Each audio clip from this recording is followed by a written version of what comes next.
Hello everyone. Today in this video we are going to start a new chapter in English for class 9th. This is from your Moments book. The name of the chapter is The Adventure of Toto, written by Ruskin Bond. So starting with the introduction of the chapter, this is the story of a pet monkey whose name is Toto. बहुत ही छोटा सा chapter है जिसे पढ़ने में बहुत मज़ा आने वाला है. In the whole chapter we will see the adventure of Toto as suggested by the title. We will be discussing each para to para with each and every sentence with its translation in Hindi and also discussing the word meaning of hard words. इस video से हम क्या करने वाले हैं? We will divide the chapter in parts. मतलब I will give you the chapter summary in multiple videos identified by the part 1, part 2 and so on. So let's start the chapter. इसमें एक family का, एक पेट का हमें description दिया हुआ है. एक पेट मंकी है जिसका नाम है टोटो. तो यहाँ पे एक नरेटर अपने दादाजी के बारे में बता रहा है कि उन्होंने एक टोटो नाम का पेट मंकी एक टोंगा ड्राइवर से 5 रुपीज़ में ख़रीदा था. The tonga driver use to keep the little red monkey tied to a feeding throw and the monkey looked so out of place there that the grandfather decided he would add the little fellow to his private zoo. सबसे पहले feeding throw का मतलब क्या है? एक ऐसी जगह, a place to feed the animals, एक ऐसी जगह जहाँ पे एनिमल्स को फीड कराने के लिए रखा जाता है. तो होता क्या है कि ग्रैंडफादर जब भी टोंगा ड्राइवर से मिलते तो वो क्या देखते हैं कि एक रेड कलर का लिटिल मंकी फीडिंग थ्रो नाम की जगह से बाहर निकल के देख रहा था.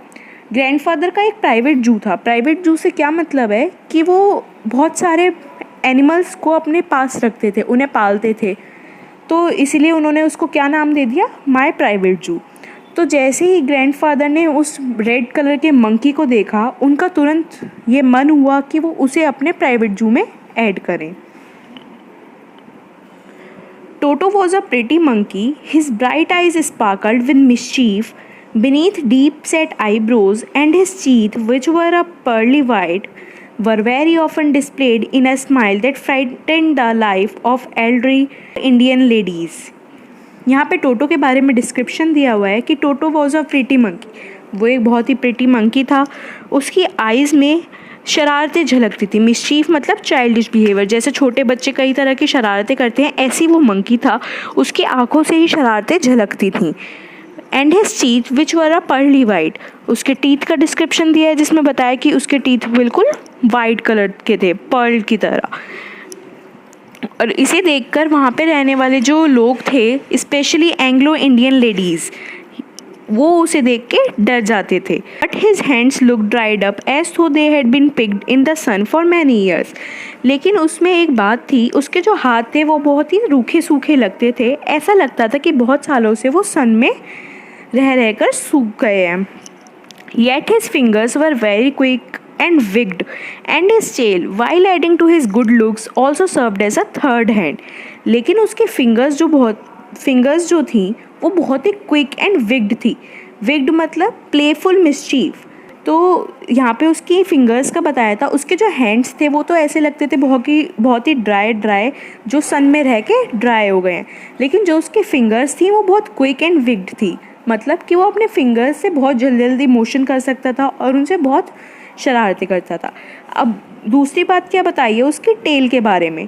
उसकी जो टेल थी वो उसके गुड लुक्स का एक पार्ट थी, जो उसके गुड लुक्स को बढ़ाती थी. और उसको क्या काम आती थी वो tail? As a third hand. He could use it to hang from a branch, and it was capable of scooping up any delicacy that might be out of his reach, of his hand. Delicacy मतलब something pleasant to eat. इसमें यहाँ पे ये बताया गया है कि वो कैसे अपनी टेल को थर्ड हैंड की तरह यूज़ करता था. जब भी उसे एक ब्रांच से दूसरी ब्रांच पे लटकना होता था तो वो टेल की हेल्प ले लेता था. और जब भी उसे कहीं भी कुछ अच्छा खाने का दिखता था तो कभी कभी होता है कि वो अपने हाथों से उस तक पहुँच नहीं पा रहा था. क्या करता था? अपनी टेल की हेल्प से उस चीज़ को ले लेता था.